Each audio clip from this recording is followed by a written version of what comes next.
હવે નજર કરીએ મુકબધિર માટેના સમાચાર પર। કોરોનાના નવા વેરિયન્ટ JN.1 ને લઈને WHOએ ચેતવણી જારી કરી છે। ઠંડીની સિઝનમાં નવા વેરિયન્ટના કેસમાં વધારો થઈ શકે છે તેવું WHOનું કહેવું છે। આવનારા તહેવારોના દિવસો પડકાર બની શકે છે। નવો વેરિયન્ટ ઓછો ઘાતક છે પરંતુ સતર્ક રહેવાની જરૂર છે તેવું પણ WHOએ કહ્યું છે અને વધુમાં દક્ષિણ પૂર્વ એશિયામાં વધુ સતર્કતા દાખવવી જરૂરી છે। શ્વાસન સંબંધી વધી રહેલી બીમારીઓનો ઇલાજ કરવો જોઈએ તેવું WHOએ કહ્યું છે। રાજ્યમાં નોકરીઓની ભરતી અંગે મુખ્ય સચિવનું મોટું નિવેદન।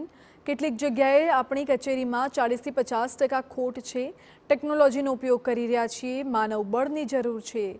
ભરતીમાં ગેરકાયદેસર કામ કરવાવાળા સામે કડક કાયદો લાવ્યા છે તેવું પણ કહ્યું છે। સાથે જ સારી રીતે ભરતી કરી શકાય તે સુશાસન સરકારનો દાખલો છે।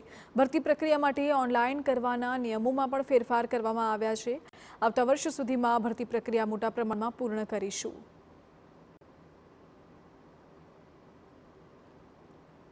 રામ રાજ્ય અયોધ્યામાં 22 જાન્યુઆરીએ રામલલાનો પ્રાણ પ્રતિષ્ઠા મહોત્સવ યોજાશે, જેને લઈને તડામાર તૈયારીઓ ચાલી રહી છે। આ ઐતિહાસિક મહોત્સવ પહેલા વિવિધ સંગઠનો દ્વારા વિવિધ કાર્યક્રમો કરવામાં આવી રહ્યા છે। ત્યારે અયોધ્યાથી અક્ષત કળશ અમદાવાદ પહોંચ્યા। શહેરના બોપલ વોર્ડમાં દરેક સોસાયટીની બહાર અક્ષત કળશનું પૂજન કરવામાં આવ્યું હતું। આ રામ મંદિર કળશ યાત્રા 30 ડિસેમ્બર સુધી ચાલશે, જે બાદ ઘરે ઘરે જઈને વિશ્વ હિન્દુ પરિષદના કાર્યકર્તાઓ લોકોને પ્રતિષ્ઠા મહોત્સવ સમયે દીવા પ્રગટાવી દિવાળીની જેમ ઉજવણી કરવા માટે અપીલ કરશે। ગિફ્ટ સિટીમાં દારૂની પરવાનગી પર બોલ્યા ગૃહ રાજ્યપ્રધાન હર્ષ સંઘવી।